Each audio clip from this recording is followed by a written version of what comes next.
The elevator doors closed, leaving a little girl in a wheelchair, her eyes still following the silhouette of a man in an expensive suit as he disappeared. No goodbye. No looking back. The Rolex Daytona on his wrist caught the harsh fluorescent light, counting each second passing in the cold medical center corridor. As he walked away, the child's drawing, a family portrait crafted with painstaking effort, slipped from her lap and floated to the floor like a fallen leaf. Tears fell from her eyes onto her small, stiff hands, like silent raindrops that no one could hear. Above her head, the security camera captured it all. A moment of abandonment soon to change both their lives forever. Emily Chen sat alone in the hallway of Lighthouse Haven Center, her wheelchair positioned by the large window overlooking the city skyline. At 12 years old, her delicate face held a beauty that shone through the facial asymmetry caused by her cerebral palsy. Her dark eyes, intelligent and sensitive, followed the movements of birds flying freely across the evening sky. She understood everything around her, though her body rarely cooperated when she tried to express those thoughts. Her small hands, permanently curled inward, rested on the sketchpad that never left her side. The walls of Lighthouse Haven were adorned with expensive artwork, the floors polished to perfection, and the staff dressed in crisp uniforms that matched the sterile atmosphere. It was less a home and more a showcase of what money could buy in terms of specialized care. Emily's room on the third floor was filled with toys and gadgets that would make any child envious: electronic devices with adaptive technology, custom-made dolls, and bookshelves lined with colorful stories. Yet most remained untouched, their pristine condition a testament to their irrelevance to Emily's actual desires. On the wall by her bed hung a family visit calendar, its empty squares creating a pattern of absence. The nurses changed the month diligently, but the spaces remained unfilled except for the small, precisely scheduled marks indicating Jonathan Chen's quarterly visits, penciled in by his assistant, not by his own hand. Jonathan Chen stood at the window of his corner office, 45 stories above the city streets. The view from Pinnacle Ventures headquarters captured the sprawling metropolis that bore his architectural fingerprints on nearly every significant building constructed in the past decade. At 45, his success story was legendary in business circles, the Chinese-American immigrant's son who had transformed a modest real estate company into an empire. His tailored suits, perfectly styled salt and pepper hair, and commanding presence made him the picture of success. The business magazines called him the property visionary, but no publication ever mentioned what he had lost to build his kingdom. 5 years had passed since the accident that took his wife May. 5 years of burying himself in acquisitions, developments, and expansions. 5 years of avoiding the one living reminder of both his greatest love and his deepest failure, his daughter Emily, whose cerebral palsy had been the result of complications during birth, the same birth that had weakened May's heart, setting the stage for the heart attack that took her years later while driving. In Jonathan's mind, the two tragedies were inextricably linked, a burden of guilt he could neither acknowledge nor escape. Every 3 months, Jonathan's executive assistant would block 30 minutes on his calendar for family matters. The euphemism used for his visits to Lighthouse Haven. He always arrived precisely on time, accompanied by either his assistant or the center's director, creating a buffer between himself and the daughter he couldn't bear to face alone. Their interactions followed the same script each time. Jonathan standing at a clinical distance, asking questions about Emily's health and progress to the medical staff, as if she weren't present, nodding at their responses, and leaving a check that ensured she received the best care money could provide. What he never did was touch her. He never bent down to her eye level, never responded to her outstretched fingers that strained toward him with each visit. He couldn't bear to look directly at her face, the face that so hauntingly resembled May's, trapped in a body that couldn't run, couldn't dance, couldn't fulfill the dreams he and his wife had whispered to each other during the pregnancy. The staff at Lighthouse Haven observed this ritual with professional discretion. They had seen many wealthy families warehouse their disabled relatives with generous financial support but minimal emotional investment. Emily was just one of many children living in this gilded cage, hidden away from a world that might ask uncomfortable questions about family responsibility and genuine care. In the sleek boardrooms of Pinnacle Ventures, Jonathan was known for his unflinching decisions and emotional control. No one knew about the nightmares that plagued him, where he was forever running down hospital corridors, always too late to save either his wife or daughter. No one saw him pause sometimes, mid-sentence, when he caught sight of a mother and daughter walking hand in hand past his office window. The man who had reshaped the city skyline could not reshape the broken architecture of his own family. The staff of Lighthouse Haven Center moved through their routines with practiced efficiency. Dr. Whitman, the center's director, conducted his rounds with the detached precision of someone who saw disabilities as interesting medical phenomena rather than human experiences. In his 50s, with wire-rimmed glasses and a permanent expression of mild concern, he spoke about Emily's condition in technical terms during staff meetings, her name always preceded by the patient rather than the child. The rotating shifts of nurses meant that Emily rarely had the same caregiver for more than a few days in a row. They were kind in a distant way, ensuring her physical needs were met with professional competence. They brushed her hair, helped her with meals, administered medications, and recorded observations in her chart. But few knew her favorite colors or the names she had given to the birds that visited her window each morning. The physical therapist had initially been enthusiastic about Emily's potential, but as months of minimal progress stretched into years, her sessions became increasingly routine.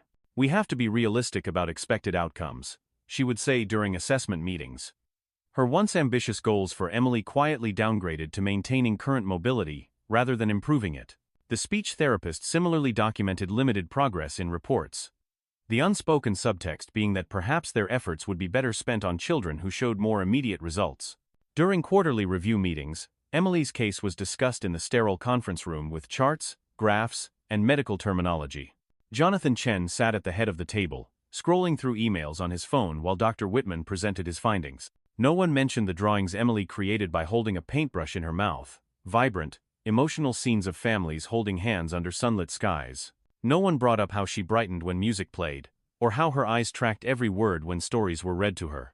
Each night, after the day staff departed, and the residents were settled in their rooms, Miguel Reyes arrived with his cleaning cart. At 58, his weathered face and calloused hands told the story of a life of physical labor. His movements were methodical, as he mopped floors, emptied trash bins, and disinfected surfaces throughout the center. The night supervisor barely acknowledged his presence beyond a cursory nod. He was as invisible as the dust he removed. What no one at Lighthouse Haven knew was that Miguel had once been a father to a daughter named Isabella, who had been born with spina bifida and had passed away 10 years earlier at the age of 16. They didn't know that beneath his quiet exterior was a man who understood the language of those society overlooked. They certainly didn't know that when the hallways were empty, he would sometimes sing old Spanish folk songs as he worked.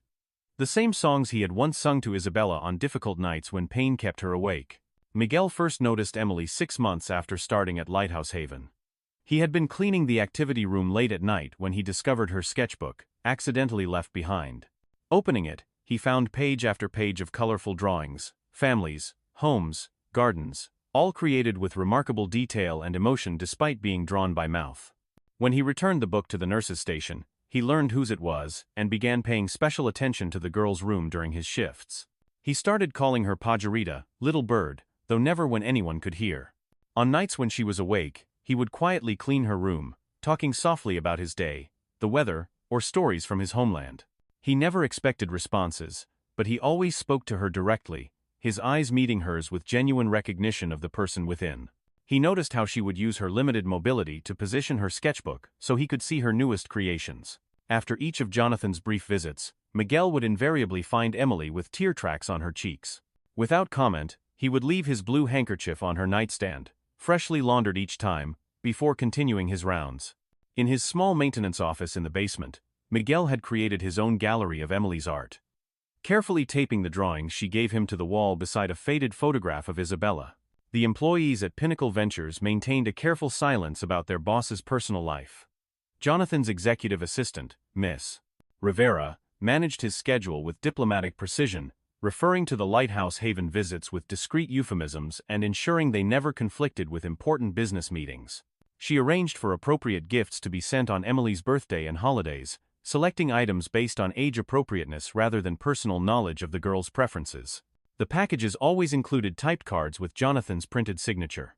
The company's accounting department processed the substantial monthly payments to Lighthouse Haven as a charitable contribution from the corporate foundation, documenting them for tax purposes without asking questions. The few senior executives who knew about Emily had tacitly agreed never to mention her, understanding that their boss's private matters were firmly off limits. When Jonathan appeared in society pages or business profiles, he was invariably described as a widower with no mention of children. When the day arrived for Jonathan's quarterly visit, the staff at Lighthouse Haven prepared with their usual efficiency. Emily's room was meticulously cleaned, her hair washed and neatly combed, and she was dressed in an outfit that had likely been selected by the center's image consultant. The conference room was set up with Emily's medical files, progress reports, and the obligatory refreshments that remained untouched during these brief meetings. Jonathan arrived with the tense expression of someone approaching an unpleasant business negotiation. His gift, an expensive electronic tablet with adaptive technology, was handed to Dr. Whitman rather than to Emily herself. As the adults discussed medication adjustments and therapy schedules, Emily sat silently in her wheelchair, her eyes never leaving her father's face, her small hand inching toward him across the conference table, fingers trembling with effort. Outside the glass walls of the conference room, Miguel pushed his cleaning cart slowly past, ostensibly dusting the hallway display cases. His experienced eyes took in the tableau, the powerful man who couldn't look at his own child, the medical professionals who spoke about Emily as if she weren't present, and the girl whose longing was palpable even through the glass. He saw the slight tremor in Jonathan's hand as he signed the documents authorizing continued treatments. He noticed how Emily had positioned her newest drawing where her father might see it, a colorful scene of a man and a girl flying a kite together in a park. When Jonathan stood abruptly, signaling the end of the meeting exactly 30 minutes after it began, Miguel watched as Emily's face fell, her hand still extended across the table, reaching for a connection that wasn't offered. He observed Jonathan's hurried stride toward the elevator, phone already in hand, calling his driver. And he saw the tears that Emily tried to blink away as the elevator doors closed between her and her father once again. The 10th anniversary celebration of Lighthouse Haven Center was planned as a showcase event, designed to attract donors and media attention to the facility's supposed innovation in caring for children with disabilities. As the center's most generous benefactor, Jonathan Chen's presence was non-negotiable, despite his attempts to send a company representative in his place. The center's marketing team had created promotional materials featuring Emily as their success story, her artistic talents highlighted as evidence of the center's commitment to developing each child's potential. Jonathan arrived at the event in a dark mood, having been forced to reschedule an important business meeting. The center's lobby had been transformed with decorations, catering stations, and a small stage where Dr. Whitman would present awards to staff and recognize major donors. Television cameras and photographers circulated through the crowd, capturing the carefully orchestrated celebration. Emily waited in a side room, attended by two nurses who made last-minute adjustments to her appearance. The noise and excitement had heightened her muscle spasticity, making her movements more pronounced than usual.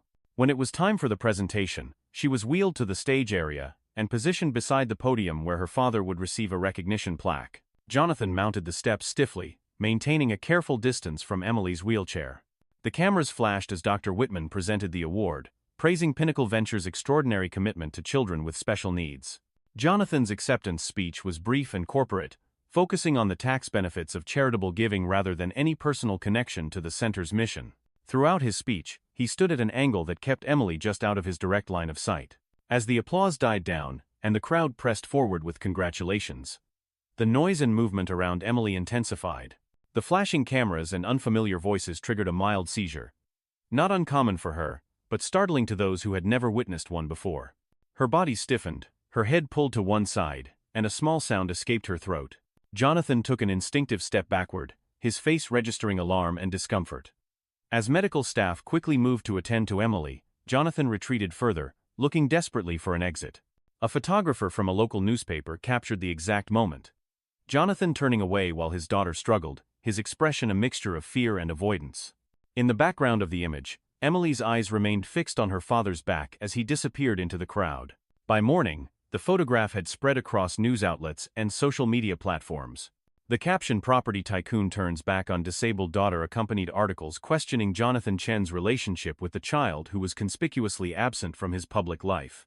Comments flooded in, condemning the heartless CEO and neglectful father, with many speculating about why he had kept Emily hidden from public view. Pinnacle Ventures' public relations team scrambled to control the damage, issuing statements about Jonathan's deep private commitment to his daughter's care and requesting privacy for family matters. The company's stock price took a hit as investors worried about how the negative publicity might affect business relationships. Board members called emergency meetings to discuss crisis management strategies. Jonathan stalked through his penthouse apartment, furious at being put in such a vulnerable position. He blamed Dr. Whitman for orchestrating the photo opportunity, his PR team for failing to prevent the story's spread, and the public for their judgmental reaction to a situation they couldn't possibly understand. What he couldn't acknowledge was his own role in creating the circumstances that led to this moment. The years of emotional absence that no amount of financial support could compensate for. That evening, Jonathan arrived unannounced at Lighthouse Haven, demanding an immediate meeting with the administration. The night supervisor hurriedly called Dr. Whitman, who appeared disheveled and defensive, aware that his center's most important funding source was at risk. They convened in the main conference room, where Jonathan threatened to withdraw financial support unless the center issued corrections to the media narrative and kept Emily away from any future public events. "My daughter's condition is not a publicity tool," he said, pacing the length of the glass-walled room. "I've provided everything necessary for her care with the understanding that her privacy would be respected. Mr. Chen, we never intended to cause any distress." Dr. Whitman responded, his voice carefully measured. "We thought highlighting Emily's artistic achievements would be a positive story for everyone involved." "You thought wrong," Jonathan snapped. "I want all images of Emily removed from your promotional materials immediately. And I want assurances that nothing like this will happen again." Neither man noticed that Emily's evening therapy session had just ended, and that her nurse had paused outside the conference room, the wheelchair positioned where Emily could see the heated exchange taking place inside. Neither saw her expression change, as she recognized her father's voice raised in anger, speaking about her as a problem to be managed, rather than a daughter to be loved. As the meeting concluded, Jonathan strode out of the conference room, his mind already shifting to damage control strategies. He nearly collided with Emily's wheelchair in the hallway. The unexpected encounter froze him in place. The corridor fell silent, with only the soft hum of the building's ventilation system audible in the background. Emily looked up at her father, her dark eyes wide and questioning. In her lap was her sketchbook, open to a new drawing, a family holding hands beneath a rainbow. The simple childlike image communicated what Emily could not say aloud. Her longing for connection, for belonging, for love. Jonathan's gaze flickered to the drawing, then away. He checked his watch, mumbled something about being late for another appointment, and moved toward the elevator with hurried steps. As the doors began to close, he heard a soft voice from the hallway. "¿Dónde está su familia?" "Where is her family?" Miguel stood by his cleaning cart, looking directly at Jonathan with quiet dignity. Their eyes met briefly through the narrowing gap of the elevator doors, the wealthy CEO and the night janitor, separated by every conceivable social barrier except one. They had both been fathers to daughters who needed them. The doors sealed shut, but the question followed Jonathan home, echoing in his mind as his driver navigated the nighttime streets. Where was her family? The answer was as simple as it was devastating. Her family was him, and he was failing her completely. The aftermath of the public relations disaster hit Pinnacle Ventures harder than anticipated. Several corporate clients quietly withdrew from negotiations, citing values alignment concerns. The company's stock continued its downward trend, prompting worried calls from investors. The board of directors scheduled an emergency meeting to discuss whether Jonathan's personal issues were becoming a liability to the corporation. The company's image consultants proposed a controlled interview featuring Jonathan and Emily together, carefully staged to demonstrate paternal concern. "We need to reshape the narrative," the PR director explained during a tense strategy session. "Show that you're an involved father managing a difficult situation with grace." The public loves redemption stories. Jonathan sat through these meetings with uncharacteristic silence, his mind elsewhere. At night, alone in his minimalist penthouse with its panoramic city views, he found himself unable to sleep. The dreams had changed. Now, instead of running through hospital corridors, he was standing still while May walked away from him, holding a small child's hand, both of them disappearing into mist. One evening, he found himself opening a closet he had kept locked for years. Inside were boxes of personal items he had packed away after May's death, photo albums, letters, mementos from their life together. He sat on the floor, surrounded by fragments of his former self, and opened an album containing pictures from before Emily's birth. There was May, radiant with pregnancy, her hand resting protectively over her belly as they posed on the beach during their last vacation as a childless couple. In photo after photo, he saw the man he had been, smiling, hopeful, connected. When had he stopped being that person? When had he decided that emotional withdrawal was the only way to survive his losses? The janitor's simple question haunted him: where is her family? 3 days after the disastrous anniversary event, Jonathan returned to Lighthouse Haven late in the evening, after normal visiting hours. He told himself he was there to finalize details about media management with Dr. Whitman. But he found himself wandering the quiet hallways instead, observing the center with new eyes. The expensive artwork and designer furniture suddenly seemed like poor substitutes for the warmth and personal touches that would make this place a home. Following the sound of soft singing, Jonathan found himself near a small maintenance office in the basement. The door was ajar, and inside, Miguel was carefully hanging a colorful drawing on an already crowded wall. Jonathan recognized Emily's distinctive style immediately. The entire wall was covered with her artwork. Dozens of pieces spanning what must have been years of creation. Miguel turned, unsurprised to find the CEO watching him. He didn't apologize or attempt to explain, simply standing aside so Jonathan could enter the small space and see the collection properly. She gives them to me, Miguel said simply. I tell her about my Isabella, and she draws what I describe. Then she makes one for herself too. Your Isabella? Jonathan asked, drawn into the office by the vibrant display of his daughter's creativity. My daughter. She had spina bifida. She died 10 years ago, when she was 16. Miguel touched a faded photograph pinned among the drawings, a smiling teenage girl in a wheelchair, her resemblance to her father unmistakable in the shape of their eyes and the curve of their smiles. I'm sorry, Jonathan said automatically, the words feeling inadequate. Miguel shrugged slightly. Life gives us what it gives us. But Isabella, she taught me that time is the only thing that matters. Not money, not what people think. Just time with those we love. Jonathan stood silently, absorbing the gallery of his daughter's inner world, displayed on the concrete walls of a janitor's office. Each drawing told a story he had never bothered to hear, revealed a mind he had never attempted to know. There is more, Miguel said, gesturing for Jonathan to follow him. They walked to a storage room converted into an art space, where hundreds of Emily's creations were carefully preserved in portfolios and display cases. A small placard on the door read Pajarita Gallery in hand-painted letters. The art therapist only comes once a week, Miguel explained. But Emily, she draws every day. So I bring her supplies. The nurses, they know, but they say nothing. Jonathan moved slowly through the collection, stunned by the sophistication and emotional depth evident in the artwork. There were landscapes, abstract patterns, and scenes of daily life at the center. But the most numerous were variations on a single theme. Family groups standing together, holding hands, their faces simplified but expressive with joy. In a recent series, Jonathan recognized himself, the suit, the posture, the watch, walking away from a small figure in a wheelchair.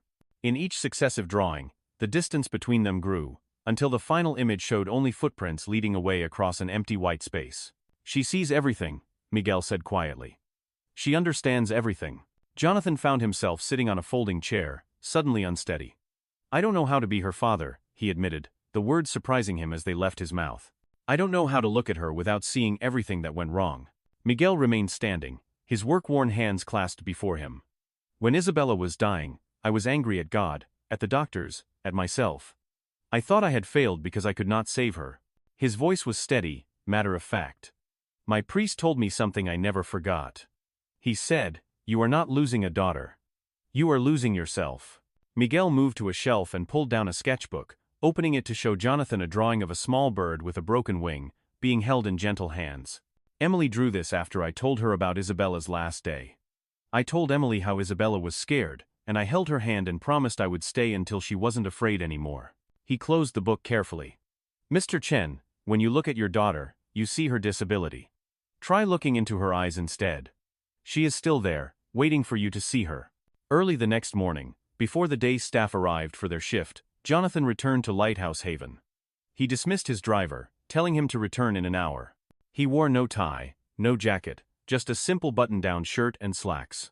For the first time in years, he carried no phone, no briefcase, nothing to create a barrier between himself and the purpose of his visit. The night nurse was surprised to see him but directed him to the sunroom where Emily often went to watch the sunrise. She sat alone in her wheelchair beside the large eastern windows, the golden light illuminating her profile as she focused intently on the sketchbook balanced on the tray attached to her chair. She didn't notice him at first, absorbed in guiding the paintbrush held between her teeth to create delicate strokes of color. Jonathan sat in a chair nearby, not announcing his presence, simply watching his daughter work. Her concentration was absolute, her eyes intelligent and determined as she created precise lines and shapes despite the difficulty of her method. He saw May in the curve of her cheek, the set of her jaw, the slight furrow of concentration between her brows. After several minutes, Emily sensed his presence and turned. Surprise registered in her widening eyes, followed by the cautious hope he had seen so many times before but had never allowed himself to acknowledge. She made a small sound and gestured toward her painting with a slight movement of her head. Jonathan moved his chair closer to see what she was creating. It was a sunrise over water, the colors blending with remarkable skill from deep purple to fiery orange. It's beautiful, he said, his voice rough with emotion. You're very talented, Emily. She responded with a smile that transformed her face, lighting up her eyes and revealing a spark of pure joy. In her excitement, she jerked slightly, causing the water cup on her tray to tip. Blue-tinted water splashed across the tray and onto Jonathan's sleeve, staining the expensive fabric. In the past, such an accident would have prompted a hasty retreat, reinforcing his belief that he wasn't equipped to handle the complications of his daughter's condition. But something had shifted inside him. The absurdity of worrying about a shirt when faced with his daughter's momentous smile struck him suddenly, and he laughed, a genuine, unguarded sound that surprised them both. Emily froze, uncertain how to interpret this unexpected reaction. Then, seeing no anger in his face, she made a choking sound that he realized was her own version of laughter. Jonathan reached for a napkin to blot the spill, then impulsively removed his stained shirt, leaving just his white undershirt. "There," he said, "now we can both be artists." He picked up a spare brush from her tray and dabbed it playfully against his undershirt, leaving a small blue mark that mirrored the splashes on Emily's painting smock. The gesture broke something open between them. Jonathan found himself reaching out to touch Emily's shoulder. The first intentional, gentle contact he had initiated in years. The room seemed to hold its breath as his hand settled there, feeling the warmth and life beneath the fabric. Emily's eyes filled with tears, but they were different from the ones Miguel had witnessed after previous visits. These were tears of recognition, of a longing finally acknowledged. With tremendous effort, she moved her stiff hand to cover her father's, her fingers curling around his in a grip that was surprisingly strong. Jonathan felt his own eyes grow wet, a sensation so unfamiliar that it startled him. He had not allowed himself to cry since May's funeral, not at home alone, not in therapy sessions he had briefly attended, not even in his dreams. Now the tears came unbidden, a release of grief and regret, and the first tentative awakening of hope. It was in this tableau that Miguel found them as he finished his night shift, father and daughter with hands clasped, tears marking both their faces. He paused in the doorway, his cleaning cart momentarily forgotten. Jonathan looked up, meeting the janitor's gaze with silent acknowledgement. Miguel nodded once, his expression revealing neither surprise nor judgment. Simply quiet recognition of a moment long overdue. He reached into his pocket and placed his blue handkerchief on the side table nearby, a gesture offered not just to Emily this time, but to both of them. Then he continued on his way, his footsteps receding down the hallway as the morning sun rose higher, flooding the room with light. In the weeks that followed, the staff at Lighthouse Haven observed a gradual but unmistakable change. Jonathan began visiting Emily regularly, no longer adhering to a rigid quarterly schedule. His arrivals were unannounced, sometimes early in the morning before work, other times in the evening after business hours. He came alone, without assistance or entourage, and he stayed for varying lengths of time, sometimes just 20 minutes, sometimes for hours. The visits had no agenda, no medical consultations or progress reports. Instead, father and daughter began the slow, awkward process of getting to know each other. Jonathan brought picture books and read aloud, often stumbling over children's vocabulary that was unfamiliar on his tongue. He learned to interpret Emily's expressions and vocalizations, gradually developing a language between them that required no words. He no longer brought expensive, impersonal gifts. Instead, he arrived with art supplies, unusual shells found on his morning walks, or interesting leaves that caught his attention in the park. Once, he brought a photo album of Emily's mother, and together they looked at images of May laughing, swimming, painting, living a life full of the joy that had drawn Jonathan to her in the first place. The changes extended beyond Lighthouse Haven. Jonathan declined the carefully orchestrated interview his PR team had arranged, instead posting a simple, unedited photo on his personal social media account, his hand and Emily's side by side on her sketchbook, both holding paintbrushes, creating a collaborative sunrise. The caption read only, "Learning from my daughter." He began reducing his working hours, delegating more responsibilities to his executive team. The board's concerns about his leadership were addressed not with crisis management strategies but with a straightforward realignment of priorities. "Pinnacle Ventures will continue to grow and succeed," he told them, "but my schedule will now accommodate my family responsibilities." Perhaps his most significant professional decision was the announcement of a new Pinnacle initiative, the Mei Chen Art Center for Children with Disabilities, to be built adjacent to the existing Children's Hospital. The center would showcase artwork created by young people like Emily, and provide accessible studio space for children with mobility challenges. The project would be partially funded by the sale of Jonathan's rarely used vacation properties. A decision that puzzled his financial advisors but felt increasingly right to him. During this period of transition, Jonathan often encountered Miguel during his evening visits to Emily. Their interactions maintained a formal politeness on the surface, acknowledgement of the vast social distance between them. Yet underneath developed a connection based on mutual understanding that transcended their differences. Jonathan learned that Miguel had immigrated from Mexico 30 years earlier, had worked maintenance jobs his entire adult life, and lived alone in a modest apartment filled with mementos of his daughter. When Jonathan awkwardly offered financial assistance, a scholarship fund in Isabella's name, perhaps, or a more comfortable position within Pinnacle's maintenance department, Miguel declined with gentle dignity. "I am who I am, Mr. Chen," he said simply. "My work has meaning to me. I see the children every day. I know when they are sad, when they are happy. I know which rooms need extra attention because someone had a difficult night. This is not just cleaning to me." Jonathan understood, perhaps for the first time in his life, that meaning came in forms he had never considered valuable.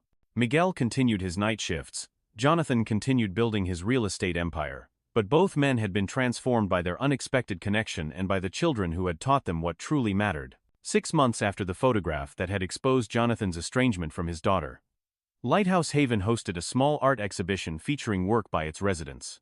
Unlike the anniversary celebration, this was a modest event, focused genuinely on the children's achievements, rather than fundraising or publicity. Parents and family members were invited to view the artwork displayed throughout the center's main floor. Jonathan stood quietly at the back of the room, watching as Emily, with the assistance of her art therapist, used gestures and her communication device to explain the inspiration behind her Sunrise series to the small gathered audience. Her eyes frequently sought him out in the crowd, as if to assure herself he was still there. Each time, he met her gaze directly, offering a small smile of encouragement. Miguel moved unobtrusively around the edges of the gathering, emptying trash cans and ensuring the floors remained clean despite the increased foot traffic. He wore his usual gray uniform, blending into the background of the event while maintaining its smooth operation. Few of the visitors noticed him, but Emily acknowledged him with a bright smile whenever he passed near her display. At one point during the evening, the three found themselves briefly in the same corner of the room, the CEO, the janitor, and the girl in the wheelchair. No words were exchanged, but their eyes met in a moment of shared understanding that transcended their outward circumstances. Then the moment passed, the flow of the event carrying them back to their respective roles. As the exhibition wound down, a local reporter who had been invited to cover the event approached Jonathan. "Mr. Chen," she asked, notebook in hand, "where is the rest of your family this evening? Will they be joining you to celebrate Emily's artistic debut?" Jonathan looked across the room, where Emily was showing Miguel a new sketch she had begun that morning. The janitor was nodding appreciatively, his weathered face lit with genuine interest. Jonathan felt something shift and settle inside him. Not healing exactly, but the beginning of acceptance, of moving forward while carrying the past with honor rather than avoidance. "They're right here," he answered simply. "I just needed time to recognize that." Later that evening, he knelt beside Emily's wheelchair, awkwardly attempting to hug her for the first time since she was a toddler. The embrace was clumsy, constrained by the wheelchair and Emily's limited mobility, but in its imperfection lay its beauty. Two people reaching beyond physical limitations to express what words could not. After the exhibition ended and the visitors departed, Miguel returned to his small apartment across town. He unlocked the door, greeted the photograph of Isabella that stood on his bookshelf, and carefully removed his uniform jacket. From his pocket, he took a small folded paper, a sketch Emily had pressed into his hand as he cleared away the refreshment table. It showed 3 figures standing together beneath a star-filled sky. A man in a suit, a girl in a wheelchair, and between them, a man in a gray uniform. At the bottom, in careful letters formed with great effort, she had written, "Familia." Miguel placed the drawing beside Isabella's photograph, the past and present sharing space on his shelf. The wounds would never completely heal, not for him, not for Jonathan, not for Emily. But perhaps they didn't need to. Perhaps it was enough to acknowledge them, to carry them gently, and to recognize that even broken stories could find new meanings if given the chance. Outside his window, the city continued its nighttime rhythm, countless lives intersecting in ways both seen and unseen. Somewhere across town, Jonathan Chen sat beside his sleeping daughter, watching the rise and fall of her breath, making silent promises for the days to come. And in that moment, across the divide of circumstance and privilege, two fathers shared a single truth, that love, once awakened, could bridge any distance.